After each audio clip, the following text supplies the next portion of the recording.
unit number 4. Now we are starting unit number 4, forms of regional economic integration. तो सबसे पहले पढ़ते हैं रीजनल इकोनॉमिक इंटीग्रेशन क्या होता है. Regional economic integration means countries in a region joining together to reduce or remove trade barriers like tariffs and quotas so they can trade freely and grow economically. अब हमने देखा था जब trade कर रहे होते हैं तो ट्रेड करते टाइम क्या है, कुछ टैरिफ्स लग रहे थे, कुछ कोटास लग रहे थे. क्यों? ताकि इंपोर्ट जो है रिस्ट्रिक्ट हो जाए. ठीक है, कर रहे थे पहले से. अब यहाँ पे क्या बताया गया है कि रीजनल इकोनॉमिक इंटीग्रेशन का मतलब है एक रीजन में कुछ कंट्रीज जो है ना वो साथ में ना ज्वाइन हो जाती हैं ताकि वो ना इस ट्रेड बैरियर को ना या तो पूरा हटा दे या तो इसे कम कर दे. ठीक है, ताकि वो अपना जो व्यापार है बड़ी फ्रीली कर सके और साथ ही साथ अपनी इकोनॉमी पर बढ़ा ले. Example European Union EU, ASEAN SAARC.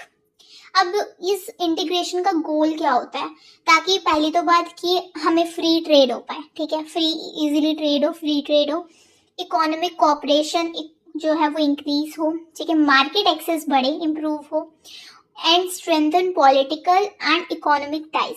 Political और जो इकोनॉमिक टाइज हैं बिटवीन जो रीजन की कंट्रीज हैं उनके बीच में वो और स्ट्रॉन्ग हो जाए. ठीक है, पॉलिटिकली, गवर्नमेंट वाइज, इकोनॉमिकली, पैसों के तरीके से तो इनको भी स्ट्रेंथन करना है. तो ये इनके कुछ गोल्स हैं. अब बात करते हैं forms of regional integration from lowest to highest level. There are 5 main forms. यहाँ पे 5 तरीके के मेन फॉर्म्स हैं, each offering a different level of cooperation. और हर कुछ जो हर है ना वो हर एक लेवल जो है अलग अलग टाइप का कोऑपरेशन लेके आ रहा है. ठीक है, सबसे पहले हमारे पास जो है रीजनल इंटीग्रेशन का फॉर्म है वो है फ्री ट्रेड एरिया, FTA. ठीक है, फ्री ट्रेड एरिया में क्या है, countries remove tariffs and trade barriers only among themselves. यहाँ पे जो कंट्रीज होती हैं ना वो जो भी टैरिफ्स लगते हैं उसको बिल्कुल हटा देती है. ठीक है, एंड ट्रेड बैरियर्स जो भी लगे होते हैं उसे हटा देती हैं. ओनली अमंग देमसेल्व्स मतलब जो कंट्रीज साथ में ज्वाइन होते हैं उन्हीं के बीच में सिर्फ ये ऐसा करती है. But each country has its own rules. But her country के अपने खुद के रूल्स होते हैं ट्रेड करने के विद नॉन मेंबर कंट्रीज. जो कंट्रीज मतलब मेंबर नहीं है आपके इस यूनियन के व्हाटएवर, उसके अंदर जो मेंबर नहीं है उनके साथ ट्रेड करने के हर कंट्री के अपने रूल्स होते हैं. But between themselves, among themselves वो जो ट्रेड बैरियर्स है उसे रिमूव कर देते. तो ये क्या है, फ्री ट्रेड. फ्री नाम से ये free trade area, trade freely हो रहा है. तो फ्रीली कैसे होगा, टैरिफ्स हटा के होगा. की पॉइंट्स क्या है इसके, no tariffs on member countries goods.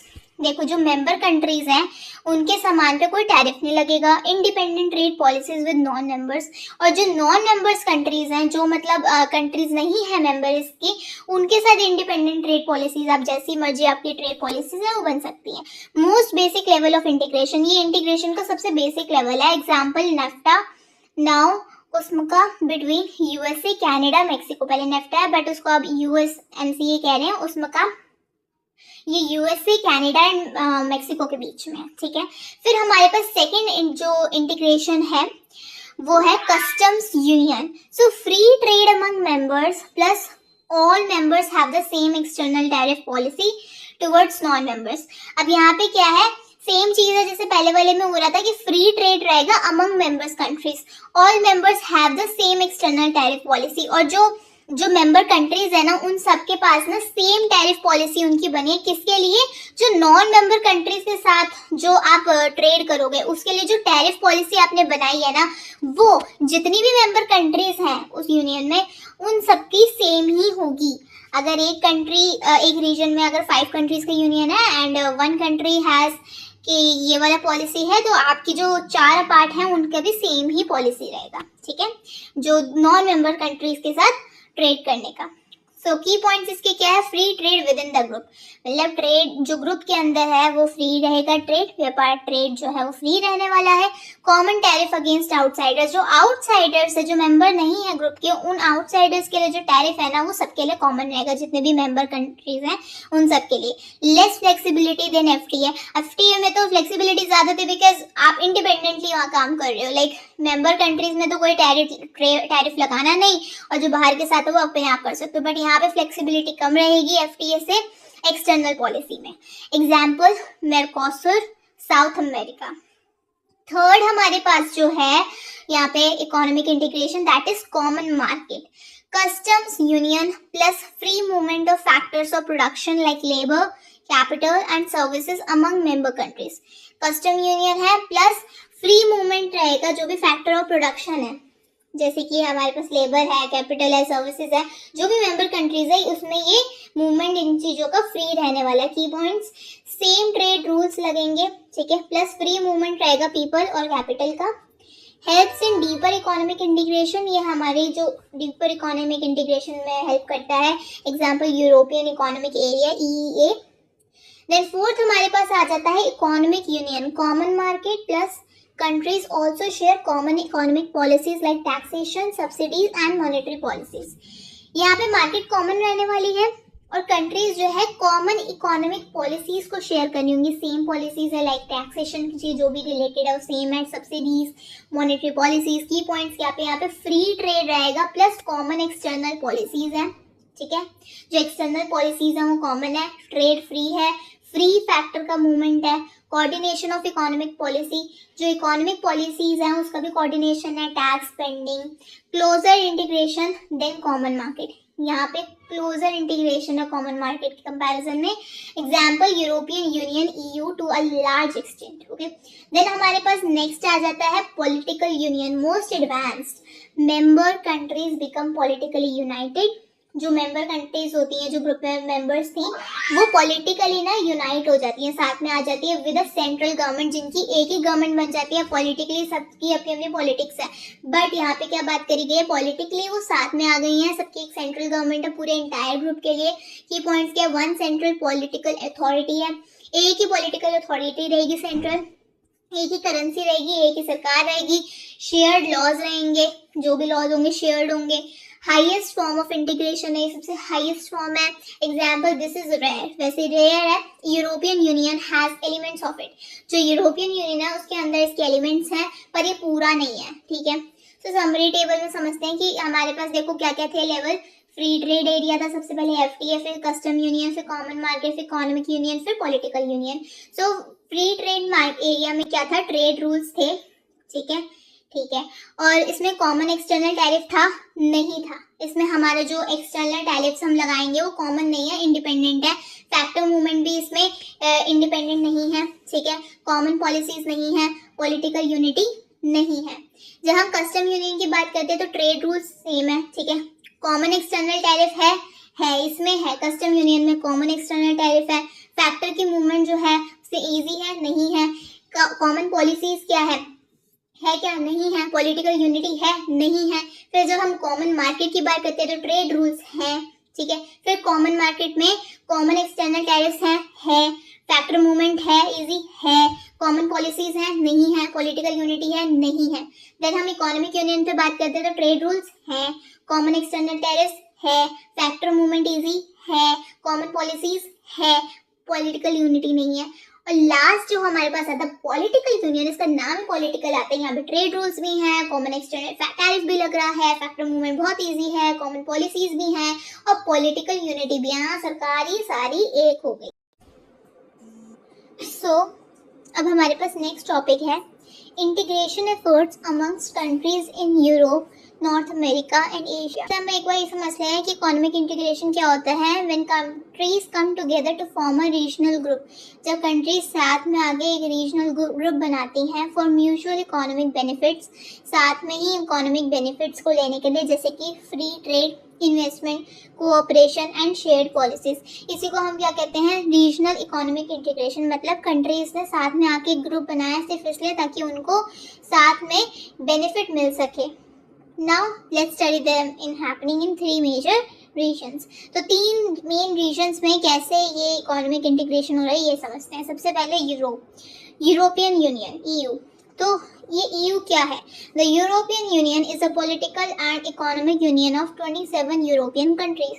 European union एक पॉलिटिकल और इकोनॉमिक यूनियन है, मतलब साथ में मिलकर एक ग्रुप बनाया है 27 यूरोपियन कंट्रीज ने, ठीक है, जो कि ट्रेड में, लॉज में, फाइनेंस में और इवन सिंगल करेंसी में ये सब कोऑपरेट करते हैं, ठीक है.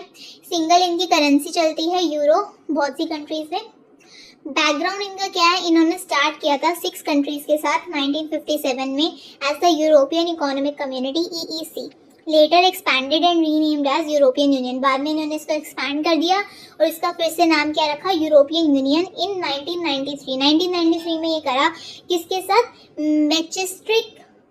मैस्ट्रिच ट्रीटी के साथ, ठीक है। इसके की फीचर्स क्या है EU के, इसके फीचर्स क्या है, पहली तो बात आपको फ्री ट्रेड मिलता है, ठीक है। नो टैरिफ्स और Kota's on the trade between member countries, जो भी मेंबर कंट्रीज है उनके जब ट्रेड उनके बीच में होता है तो कोई टैरिफ नहीं लगता, कोई कोटा डिस्ट्रिक्शन नहीं है, ठीक है। सिंगल मार्केट है इनकी, free movement of goods services capital and labour, मतलब गुड्स सर्विसेज कैपिटल लेबर इनका फ्री मूवमेंट रहता है, ट्रांसफर हो सकती हैं। कॉमन करेंसी रहती है euro, used by 20 of 27 member countries, मतलब 27 मेंबर कंट्रीज में से जो 20 कंट्रीज हैं वो यूरो को यूज करती है as their currency, eurozone. Common policies हैं इनकी, agriculture, fisheries, environment, regional development, सब में कॉमन पॉलिसीज हैं। फिर customs union, same external tariffs ये लोग अप्लाई करते हैं for trade with non member countries, जो नॉन मेंबर कंट्रीज है, जो पार्ट नहीं है इस ग्रुप का, उनके साथ जब इनको ट्रेड करना होता है तो जितनी कंट्रीज हैं उनकी सेम एक्सटर्नल टैरिफ लगता है। जिस टाइप का टैरिफ एक कंट्री लगा रही है वैसे ही जो दूसरी कंट्रीज है मेंबर कंट्रीज उनका भी सेम टाइप का ही टैरिफ लगेगा। Political cooperation, partial political unity, shared laws in via EU parliament, तो इनका political unity, partial political unity है, इनके लॉज जो हैं वो शेयर्ड है किसके, EU के पार्लियामेंट के थ्रू, तो पॉलिटिकल कोऑपरेशन है। क्या इंपॉर्टेंस है EU की, ये सबसे लार्जेस्ट ट्रेडिंग ब्लॉक है वर्ल्ड का, ठीक है। ये जॉब क्रिएशन, इकोनॉमिक ग्रोथ और प्राइस की स्टेबिलिटी में मदद करता है, ठीक है। ये यूरोप को कंपेटिटिव बनाता है ग्लोबल लेवल पे, ठीक है। ये डिस्प्यूट सॉल्व करता है एक सेंट्रल लीगल सिस्टम के थ्रू, क्योंकि एक ही पॉलिटिकल इनने गवर्नमेंट रखी है तो उसके थ्रू सबके सॉल्व हो जाते हैं डिस्प्यूट। रीजन हमारा इसमें आता है दैट इज नॉर्थ अमेरिका, उसका United states, Mexico, Canada agreement, USMCA। So what is USMCA? USMCA is a trade agreement between USA, Canada and Mexico। एक ट्रेड अग्रीमेंट किसके बीच में है, USA, मेक्सिको, कनाडा, जो कि 2020 में साइन किया गया था to replace the old NEFTA, मतलब पहले से एक एग्जिस्ट कर रहा था नेफ्टा, उसको रिप्लेस करके नया लेके आए USMCA, 2020 में लेके आए, इसको रिप्लेस करके north American free trade agreement था। सो बैकग्राउंड इसका क्या था, नेफ्टा बिगेन इन 1994 में स्टार्ट हुआ था, क्या प्रमोट करने के लिए, फ्री ट्रेड प्रमोट करने के लिए नॉर्थ अमेरिका में। इसको रिप्लेस कर दिया गया USMCA से 2020 में नए अपडेट्स के साथ, तो नए रूल्स के साथ, किसके ऊपर, ट्रेड के ऊपर, लेबर के ऊपर, एनवायरनमेंट के ऊपर नए रूल्स लेके आए और इससे रिप्लेस कर दिया। की फीचर्स क्या है USMCA के, free trade area, trade between tariffs between the trade without tariff between the 3 countries, जो 3 कंट्रीज के बीच में ट्रेड होगा इसमें कोई टैरिफ नहीं लगने वाला। Rules of origin, stricter rules to ensure products are mostly made in North America, rules को स्ट्रिक्ट करा गया है ताकि जो प्रोडक्ट्स है वो सिर्फ नॉर्थ अमेरिका में ही बने, ठीक है। Labour laws, stronger worker rights and labour protections, worker के राइट्स का भी स्ट्रॉन्ग है, लेबर प्रोटेक्शन दिया गया है, ठीक है। Environmental rules, commitments to control pollution and protect nature, इनकी अपनी कमिटमेंट्स भी है, इनको पॉल्यूशन को कंट्रोल करना है, नेचर को प्रोटेक्ट करके चलना है, तो एनवायरमेंटल रूल्स भी बनाए गए हैं। Digital trade, support for online commerce, data protection, ये ऑनलाइन कॉमर्स सपोर्ट भी लेके आया है, डेटा प्रोटेक्शन भी है, डिजिटल ट्रेड भी है। Dispute settlement, strong system to resolve trade disagreements, अगर ट्रेड के से रिलेटेड कोई भी डिसएग्रीमेंट चल रहा है तो उसके लिए इनके पास एक स्ट्रॉन्ग सिस्टम है जो इसको सॉल्व कर देता है चीज़ें। इंपॉर्टेंस क्या है USMCA की, strengthens North America's economic power, North America की इकोनॉमिक पावर को स्ट्रेंथन करता है, ये स्ट्रॉन्ग करता है, जॉब्स को प्रोटेक्ट करता है, specially in automobile and agriculture sectors, जो ऑटोमोबाइल और एग्रीकल्चर सेक्टर्स है उनकी स्पेशली ये जॉब्स को प्रमोट करता है, प्रोटेक्ट करता है। कंट्रोल्स अनफेयर ट्रेड प्रैक्टिसेस, कोई अगर ट्रेड प्रैक्टिस अनफेयर चल रही है उसको कंट्रोल करता है। एनकरेज करता है cross border investment. Next region है हमारे पास Asia, SAARC and ASEAN. So SAARC that is south Asian association for Regional cooperation. SAARC is a regional group of 8 South Asian countries. 8 जो South Asian countries है उसका ये एक regional group है जो साथ में work कर रहा है for the economic and social development. अपनी economic और social development के लिए work कर रहा है. साथ में members कौन कौन है इसके अंदर? इंडिया, पाकिस्तान, बांग्लादेश, नेपाल, श्रीलंका, मालदीव, भूटान, अफगानिस्तान. इसके की ऑब्जेक्टिव्स क्या है? Promote trade and economic growth. ये ट्रेड को, व्यापार को और इकोनॉमिक ग्रोथ, जो भी जीडीपी से रिलेटेड, मनी से रिलेटेड जितनी भी ग्रोथ है उसको प्रमोट करने का इसका की ऑब्जेक्टिव है. ये हेल्प करता है पॉवर्टी को कम करने में, ठीक है, गरीबी हटाने में मदद करता है. Encourage cooperation in education, health, science and technology. ये एजुकेशन में, हेल्थ में, साइंस में, टेक्नोलॉजी में, कोऑपरेशन में हेल्प करता है, इनकरेज करता है कि कोऑपरेट करें. एंड देन हमारे पास आता है strengthens cultures and social ties. ये कल्चर को और जो सोशल टाइज है उसको भी स्ट्रेंथन करता है. क्या चैलेंजेस हैं जो सार्क फेस करता है? सबसे पहले तो political tension, specially India Pakistan issue. India और पाकिस्तान के बीच के जो इश्यूज रहते हैं उसकी वजह से पॉलिटिकल टेंशन बनी रहती है. एक तो ये साथ में ही मेंबर्स हैं. Low intra regional trade. Countries trade more with outsiders than with each country. मतलब इंट्रा रीजनल ट्रेड तो कम है, साथ में तो ट्रेड इतना कर नहीं रहे जितना ये लोग बाहर की कंट्रीज से ट्रेड कर रहे होते. तो मेंबर कंट्रीज के बीच में उतना ट्रेड नहीं हो रहा जितना आउटसाइडर्स से हो रहा है. Less financial and technical cooperation compare to EU और एशियन. इनके में फाइनेंशियल और टेक्निकल कोऑपरेशन बहुत कम है अगर हम कंपेयर करें ईयू के कंपैरिजन में या फिर एशियन के कंपैरिजन में. इन्होंने अचीवमेंट्स क्या करी? SAFTA, south Asian free trade area to reduce trade barriers. इन्होंने ये एरिया अचीव करा है. क्या रिड्यूस करा है इससे? इन्होंने जो भी ट्रेड बैरियर्स है उसे कम कर दिया, रिड्यूस कर दिया है. Regional projects in energy, health and environment. इन्होंने प्रोजेक्ट्स बनाए हैं एनर्जी में, हेल्थ में, एनवायरनमेंट में. रीजनल प्रोजेक्ट्स लेके आए. SAARC development fund for social development. SAARC development fund निकाला सोशल डेवलपमेंट के लिए, सोशली लोगों को डेवलप करने के लिए, सोशल डेवलपमेंट के लिए. इंपॉर्टेंस क्या है इसकी? It tries to unite South Asia, one of the world's poorest regions, for shared growth. ये क्या ट्राई करता है? साउथ एशिया को यूनाइट करने में, एकजुट बनाने में हेल्प करता है, जो कि वर्ल्ड के पुअरेस्ट रीजन्स हैं, ताकि शेयर्ड ग्रोथ हो सके. Still growing and need stronger political. ये अभी भी ग्रो कर रहा है और इसको पॉलिटिकल कोऑपरेशन को, स्ट्रॉन्गर पॉलिटिकल, एक स्ट्रॉन्ग पॉलिटिकल कोऑपरेशन की ज़रूरत है. देन हमारे पास नेक्स्ट इसमें आता है.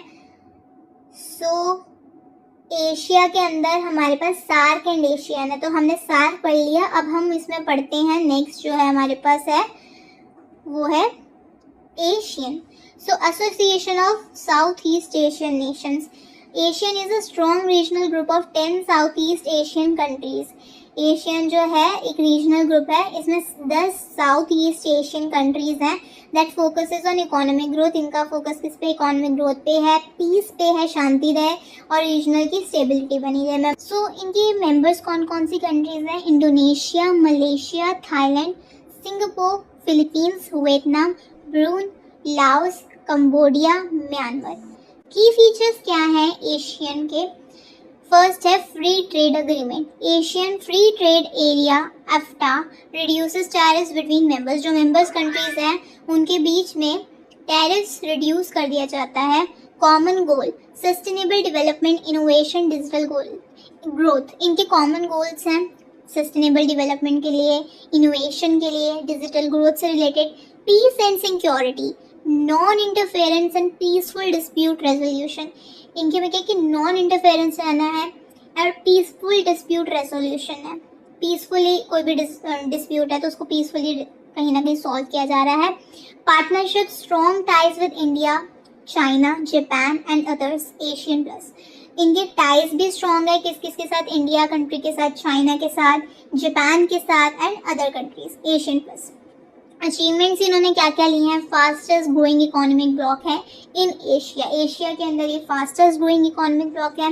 Stable region for foreign investment. Foreign investment के लिए काफ़ी स्टेबल रीजन है. Common policies in education, health care, disaster management. Education में, हेल्थ केयर में, डिजास्टर मैनेजमेंट में इनकी पॉलिसीज भी कॉमन है. Supports SMEs and innovation driven industries. ये एसएमईज को और इनोवेशन जो ड्रिवन इंडस्ट्रीज है, जो इनोवेशन से रिलेटेड है, उनको सपोर्ट करती हैं। इम्पॉर्टेंस क्या है? Encourages regional trade and investment. ये रीजनल ट्रेड और इन्वेस्टमेंट को इंकरेज करती है। कनेक्टिविटी एंड डिजिटल इंटीग्रेशन को बूस्ट करती है। प्रमोट करती है cultural harmony and peace in South East Asia. Peace को भी और कल्चरल हार्मनी को प्रमोट करती है।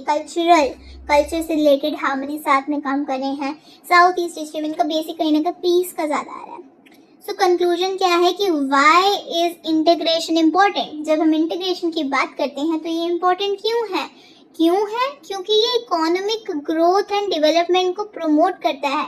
इंटीग्रेशन का मतलब क्या यहाँ पे हो रहा है कि जब अलग अलग कंट्रीज जो हैं वो साथ में आके एक रीजनल एक मेंबर्स बन जाती हैं, एक साथ ग्रुप में आ जाती हैं, तो वो साथ में जब आ जाती हैं तो बहुत सी चीज़ों का उनको सपोर्ट मिल जाता है, साथ में काम करती हैं, उसकी वजह से बहुत चीज़ें फ्री हो जाती है, ट्रेड फ्री हो गया, टैरिफ्स हट गए। सो उससे क्या इकोनॉमिक ग्रोथ प्रमोट हो रही है, सबकी इकोनॉमी जो है वो ग्रो कर रही है, डेवलपमेंट हो रही है। Reduces conflicts and barriers between Nations. जो नेशंस के बीच में बैरियर्स लगे होते हैं, किसी नेशन का कोई बैरियर है, किसी नेशन का कोई बैरियर है, उसको कम करती है। कॉन्फ्लिक्ट्स को कम कर रही है। साथ में मेंबर कंट्रीज काम कर रही हैं, रिस्ट्रिक्शंस नहीं हैं, कॉमन पॉलिसीज हैं। Makes regional groups stronger globally. और रीजनल ग्रुप्स को स्ट्रॉन्ग बनाती है at a global level. Helps countries cooperate. Countries की हेल्प करती है कोऑपरेट करने में। कंट्रीज की हेल्प करती है कोऑपरेट करने में। compete फेयरली compete करने में और साथ में प्रोग्रेस करने में। Benefits of regional economic integration. पहले तो हम फिर से ये समझ लेते हैं इकोनॉमिक इंटीग्रेशन क्या होता है। जितनी बार हम समझेंगे हमारा आइडिया क्लियर होता रहेगा। इसका मतलब क्या है? कंट्रीज जब साथ में आ रही हैं, इन अ रीजन कम टुगेदर, एक रीजन में आती हैं, साथ में आती हैं, अपने ट्रेड्स को रिमूव करती हैं, इकोनॉमिक बैरियर्स को हटाती हैं बिटवीन ईच अदर। जो भी कंट्री साथ में आ रही है उनके बीच में ये टैरिफ्स वगैरह हटाती हैं। जैसे कि कौन कौन से आते हैं टैरिफ, टैक्सेस, रिस्ट्रिक्शंस जो भी हटा देती हैं। क्या प्रमोट करने के लिए? ट्रेड को प्रमोट करने के लिए, इन्वेस्टमेंट को प्रमोट करने के लिए और कोऑपरेशन। इसमें एग्जाम्पल्स ले सकते हैं हम, जैसे EU, यूरोप, उसमें का नॉर्थ अमेरिका, एशिया। अब इसको 2 पार्ट्स में हम ब्रेक कर देते हैं। लाइक बेनिफिट्स, क्या एडवांटेजेस हमें होते हैं रीजनल इकोनॉमिक इंटीग्रेशन से? जब हम रीजनल इकोनॉमिक इंटीग्रेशन करते हैं क्या फ़ायदे होते हैं? सबसे पहले हमारा trade creation. Countries can buy goods and services more cheaply from there neighbouring member countries. जो भी उनकी मेंबरिंग कंट्रीज हैं, नेबरिंग मेंबर कंट्रीज हैं, उससे कंट्रीज क्या है, जो भी गुड्स या सर्विसेज है जो परचेज करनी होगी, खरीदनी होगी, वो बहुत चीपली कर सकती है और सस्ते में ले सकती हैं। ठीक है, एग्जाम्पल्स लेते हैं। India can buy machinery from ASEAN at a lower price due to reduce tariffs. India क्या है, मशीनरी परचेज कर सकती है, मशीनरी ले सकती है एशियन से लोअर प्राइस पे, सस्ते प्राइस पे। क्यों? रिड्यूस्ड टैरिफ्स है। Why it helps? cheaper imports is equal to lower cost for consumers and businesses। ये हेल्प क्यों करता है? जो चीपर इम्पोर्ट्स है ना, सस्ते जो हमें इम्पोर्ट्स पड़ते हैं, सो इसका मतलब लोअर कॉस्ट फॉर कंज्यूमर्स के लिए लोअर कॉस्ट आएगी और बिजनेसेस के लिए is equal to economic growth. इससे क्या होगा? इकोनॉमिक ग्रोथ होएगी। सब इंटरकनेक्टेड है। चीपर इम्पोर्ट्स होंगे, कंज्यूमर्स के लिए लोअर कॉस्ट होगी, बिजनेसेस के लिए भी होगी, उससे इकोनॉमिक ग्रोथ भी हो रही है। सेकंड हमारे पास क्या बेनिफिट आता है? Access to larger market. अब businesses in one member country can sell its products to the entire region without facing extra taxes और रूल्स। एक बिजनेस एक मेंबर कंट्री में एक जो बिजनेस है वो अपने प्रोडक्ट्स को बेच सकता है पूरे इंटायर रीजन में बिना फेसिंग एक्स्ट्रा टैक्सेस और रूल्स।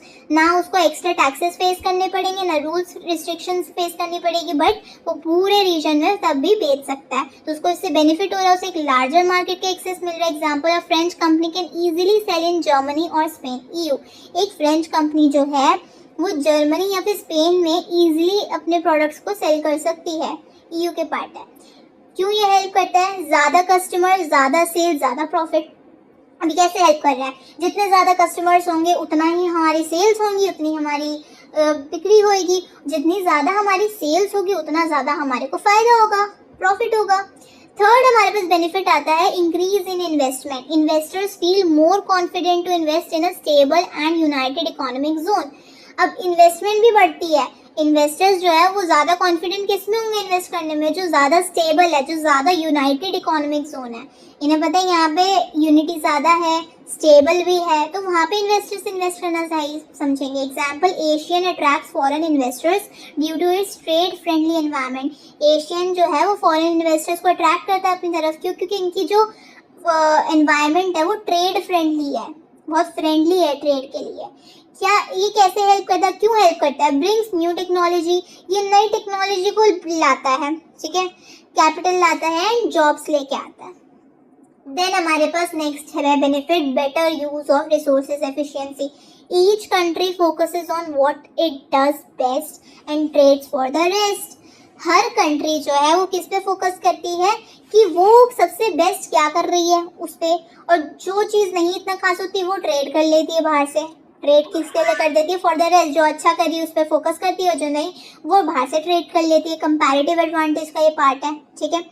एग्जाम्पल, इंडिया में focus on IT, India focus करता है आईटी पे, वाइल बांग्लादेश में फोकस ऑन टेक्सटाइल्स, और बांग्लादेश जो है वो टेक्सटाइल्स पे फोकस कर सकता है। Why it helps country save time, country अपना टाइम बचाती हैं, कॉस्ट बचाती हैं, एफर्ट बचाती हैं और अपनी प्रोडक्टिविटी को इम्प्रूव कर रही हैं, ठीक है। तो यहाँ बेटर यूज ऑफ रिसोर्सेज हो रहा है। देन हमारे पास नेक्स्ट बेनिफिट आता है improvement in political relations. Countries in economic groups work together peacefully. जो इकोनॉमिक ग्रुप्स के अंदर कंट्रीज होती हैं ना, वो साथ में बहुत शांति से काम करती हैं।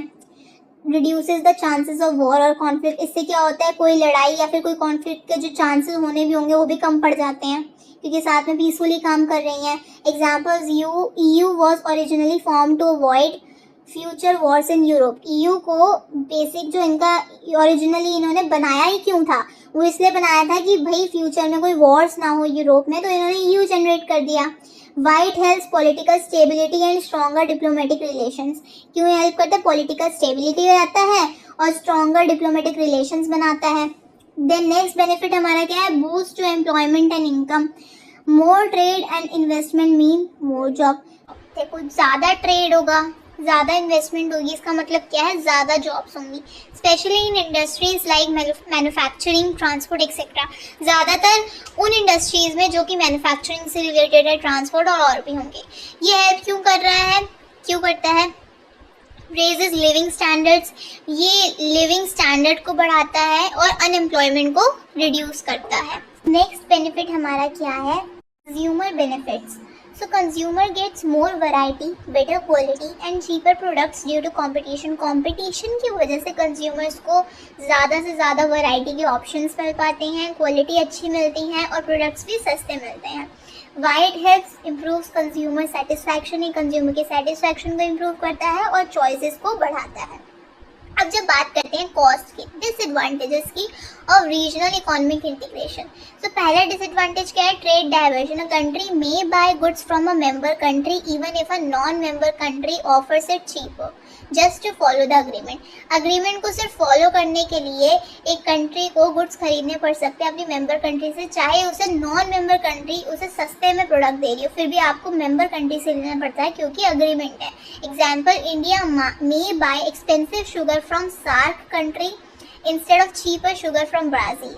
इंडिया जो है वो खरीद सकता है एक्सपेंसिव शुगर किससे, सार्क की कंट्री से, इंस्टेड ऑफ चीपर शुगर, जो कि उसको सस्ती शुगर ब्राज़ील से भी मिल सकती है, फिर भी वो उससे भी खरीद सकते हैं क्योंकि वो उसका पार्ट है।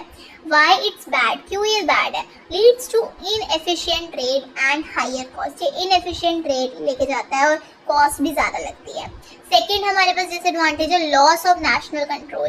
Countries may have to follow common rules and policies. Countries को कॉमन रूल्स जो बने हुए हैं, पॉलिसीज जो बनी है सेम, उसको भी फॉलो करना पड़ सकता है। Even if they don't suit their own economy, चाहे वो उनकी खुद की इकोनॉमी पे सूट भी ना करे पॉलिसीज, फिर भी फॉलो करना पड़ सकता है। एग्जाम्पल, इन EU member countries follow EU wide rules.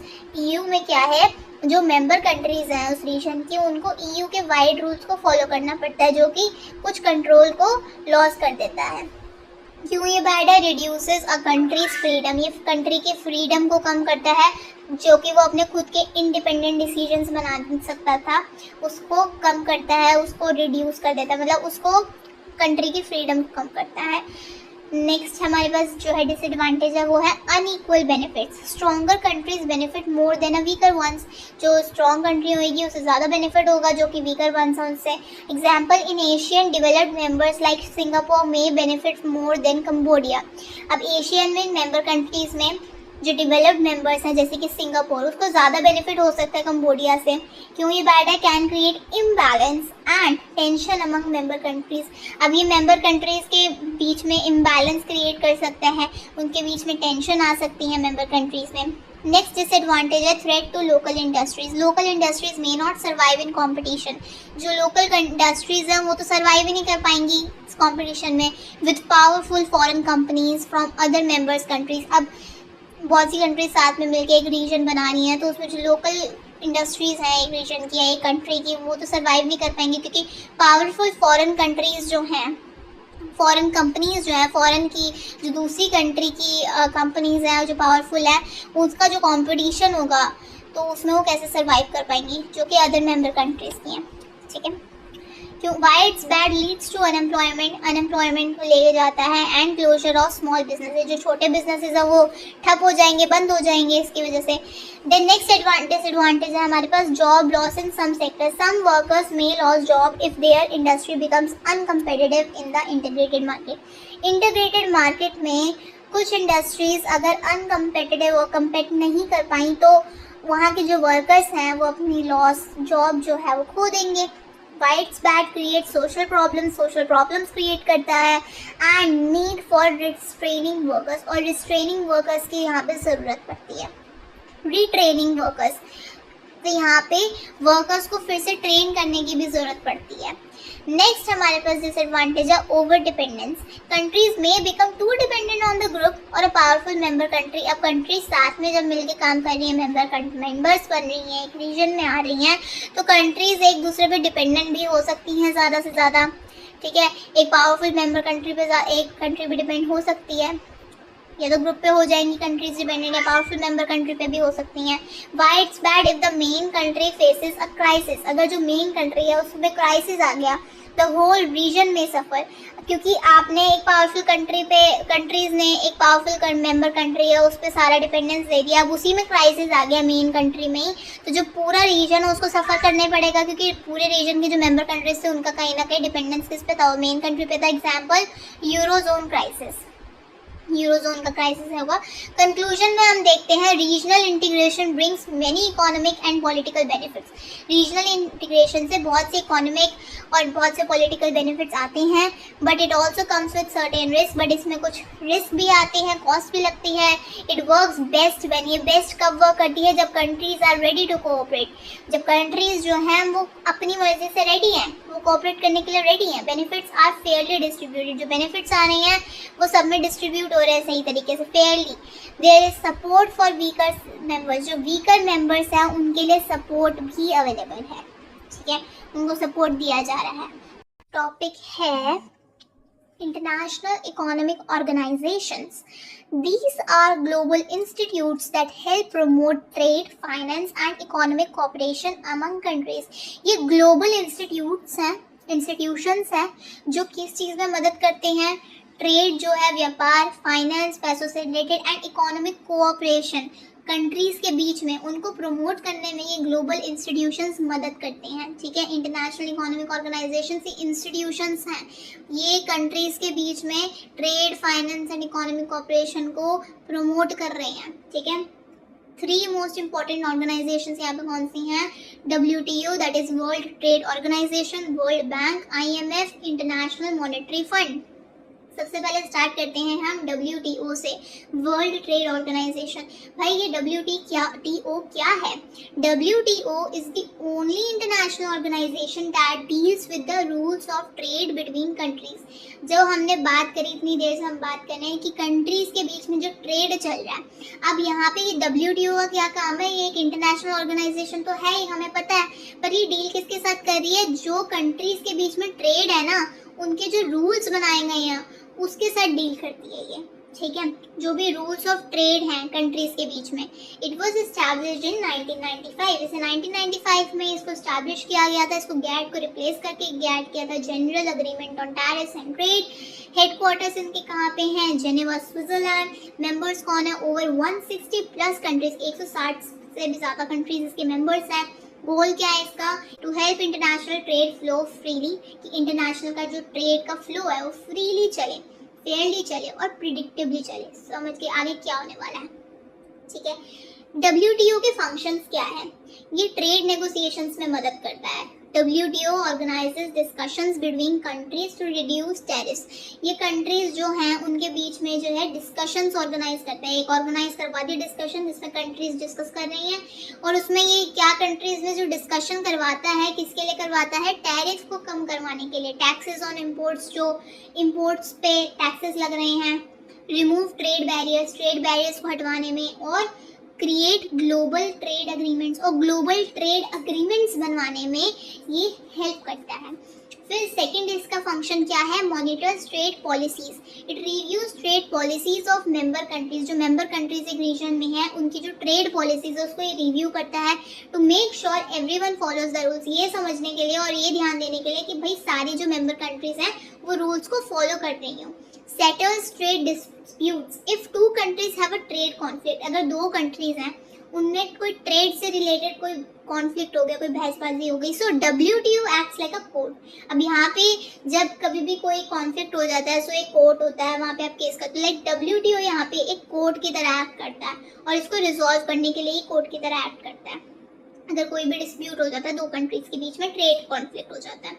Then next हमारे पास फंक्शन आता है promotes fair competition. It ensures no country uses unfair practices. ये भी इंश्योर करता है कि भाई कोई कंट्री ऐसी ना हो जो अनफेयर प्रैक्टिस को यूज कर रही हो, लाइक डंपिंग और giving heavy subsidies.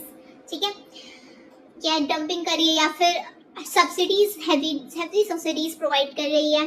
Next function है हमारे पास provides technical assistance, helps developing countries with trade related training and knowledge. जो डेवलपिंग कंट्रीज है, जो अभी डेवलप्ड पूरी नहीं हुई है, अभी डेवलपिंग है, मतलब अभी डेवलप हो रही है, उस प्रोसेस में है डेवलप होने में, सो उनको ये हेल्प करता है ट्रेड रिलेटेड, ट्रेड से रिलेटेड जो भी ट्रेनिंग है वो प्रोवाइड करने में और नॉलेज देने में, जो भी डेवलपिंग कंट्रीज अभी डेवलप हो रही हैं। ओके, अब WTO का स्ट्रक्चर क्या है? WTO is managed by various councils and committees. अब WTO ना बहुत सी काउंसिल्स हैं, बहुत सी कमिटीज है जिससे WTO को मैनेज करा जाता है। बेसिक स्ट्रक्चर यहाँ पे क्या है? बॉडी क्या है यहाँ पे? सबसे पहले मिनिस्ट्रियल कॉन्फ्रेंस। इनका रोल क्या होता है? टॉप डिसीजन मेकिंग बॉडी है ये, सबसे ज्यादा टॉप जो मेन रोल है। ठीक है, ये मीट्स एवरी 2 ईयर, हर 2 साल में मिलती हैं। ठीक है, जनरल काउंसिल कौन है? ये जो दूसरी बॉडी कौन है? Manages daily work and trade disputes. ये जो डेली वर्क है उसको मैनेज करती हैं, ट्रेड के जो भी डिस्प्यूट्स हैं उसको मैनेज करती हैं।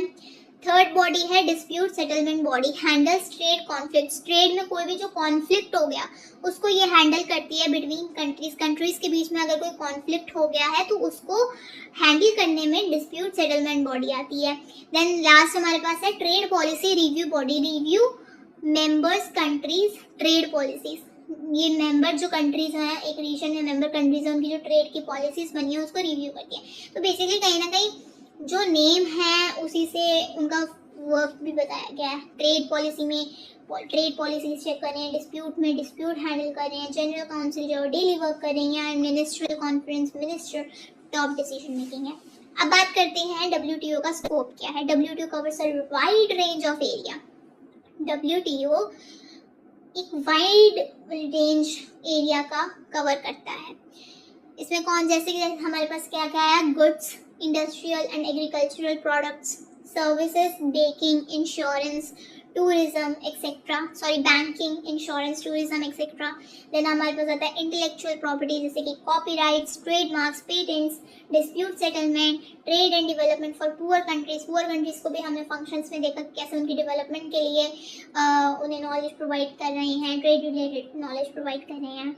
और सेकंड हमारे पास जो आती है organisation, that is World Bank. So what is World Bank? The World Bank is an international financial institution that gives loans and advice to developing countries for economic development projects. World Bank, देखो bank से हमें कहीं ना कहीं समझ आ रहा है finance, पैसा है ना. सो द वर्ल्ड बैंक क्या है? यहाँ पे एक international, globally international financial institution है, फाइनेंस से रिलेटेड एक इंस्टीट्यूशन है जो लोन प्रोवाइड करता है, उधार पे पैसा देता है, या फिर और क्या करता है, पैसे के साथ एडवाइस भी देता है. किसको? डेवलपिंग कंट्रीज को. जो कंट्रीज अभी डेवलप हो रही हैं उनकी economic development, for economic development projects, उनकी इकोनॉमिक डेवलपमेंट के लिए, प्रोजेक्ट्स के लिए ये लोन एंड एडवाइस प्रोवाइड करता है डेवलपिंग कंट्रीज को. ये 1944 में फॉर्म की गई थी. हेडक्वार्टर्स कहाँ पे है? Washington DC, USA. मेंबर्स कौन है? ओवर 180 प्लस कंट्रीज, 180 से भी ज्यादा कंट्रीज मेंबर्स हैं. ओके, सो मेन ऑब्जेक्टिव्स क्या है वर्ल्ड बैंक के? ये पॉवर्टी रिड्यूस करता है, भाई गरीबी को हटाता है, by funding infrastructural projects like roads, electricity, schools, etc. ये इंफ्रास्ट्रक्चर से रिलेटेड, जो इंफ्रास्ट्रक्चर के रिलेटेड प्रोजेक्ट्स हैं उसको फंड करता है. ठीक है, उसको फंड करने से क्या होता है, जैसे रोड्स, इलेक्ट्रिसिटी, स्कूल्स, इससे रिलेटेड जो फंड्स हैं उसको भी फंडिंग करता है. तो उससे क्या है, ये पॉवर्टी को रिड्यूस, हमारी इकोनॉमिक ग्रोथ को इम्प्रूव करता है. ये कंट्रीज को हेल्प करता है, कंट्रीज को उनकी इंडस्ट्रीज, एग्रीकल्चर और हेल्थ को इम्प्रूव करने में. थर्ड हमारा ऑब्जेक्टिव क्या है? Encourage private investment, works with private companies के साथ वर्क करता है टू इन्वेस्ट करने के लिए डेवलपिंग कंट्रीज में, जो कंट्रीज अभी डेवलप हो रही है उनमें इन्वेस्ट करने के लिए. और वर्ल्ड बैंक का स्ट्रक्चर क्या है? World Bank has 5 parts. World Bank के 5 पार्ट्स हैं, but the two main ones are, but जो 2 मेन है ना, ऐसे तो 5 है बट 2 मेन है. जो मेन है वो हम यहाँ बात करते हैं. सबसे पहला इंस्टीट्यूशन है IBRD, that is International Bank for Reconstruction and Development. इसका रोल क्या होता है? Loans to middle income countries, ऐसी कंट्रीज जो मिडिल इनकम जनरेट कर रही है उनको ये लोन प्रोवाइड करता है. कौन सा institution? International Bank for Reconstruction and development. वैसे इसके नाम में जहाँ पे हम देख रहे हैं कि रिकंस्ट्रक्शन के लिए और डेवलपमेंट के लिए ये एक बैंक है, तो इसका काम क्या है? ये लोन मिडिल इनकम कंट्रीज को प्रोवाइड कर रहा है, उनकी डेवलपमेंट कहीं ना कहीं हो रही है. फिर दूसरा इंस्टीट्यूशन है हमारे पास IDA, इंटरनेशनल डेवलपमेंट एसोसिएशन. इसका रोल क्या है? Loans and grants to poorest, जो सबसे पुअरेस्ट में आ रहे हैं उनको लोन्स और ग्रांट्स प्रोवाइड करना. इसका काम, ये कौन सा इंस्टीट्यूशन है? इंटरनेशनल डेवलपमेंट, इसमें से डेवलपमेंट एसोसिएशन है, तो इसका ये काम है. जब हम बात करते हैं वर्ल्ड बैंक के फंक्शंस की, सो ये लॉन्ग टर्म लोन्स प्रोवाइड करते हैं लो इंटरेस्ट पे, मतलब लोन तो प्रोवाइड कर रहे हैं लंबे समय के लिए और इसका इंटरेस्ट रेट भी कम है. ठीक है. Helps in project planning and implementation, ये प्रोजेक्ट की प्लानिंग, कैसे प्रोजेक्ट प्लान वगैरह सब कुछ करने के लिए भी हेल्प करता है, प्लस उसका इम्प्लीमेंटेशन कैसे करना है, कैसे इम्प्लीमेंट करना है, उसमें भी हेल्प करता है. सस्टेनेबल डेवलपमेंट को एनकरेज करते हैं. सस्टेनेबल डेवलपमेंट क्या? आप आज रिसोर्सेज इस तरीके से यूज करो कि फ्यूचर जनरेशन के लिए वो रिसोर्सेज बच पाए, दैट इज सस्टेनेबल डेवलपमेंट. तो ये सस्टेनेबल डेवलपमेंट के कॉन्सेप्ट को भी प्रमोट कर रहा है, एनकरेज कर रहा है, प्रोवाइड करता है ट्रेनिंग. अब हमारे पास थर्ड जो इंटरनेशनल ऑर्गेनाइजेशन, इकोनॉमिक ऑर्गेनाइजेशन है, that is IMF, International Monetary fund.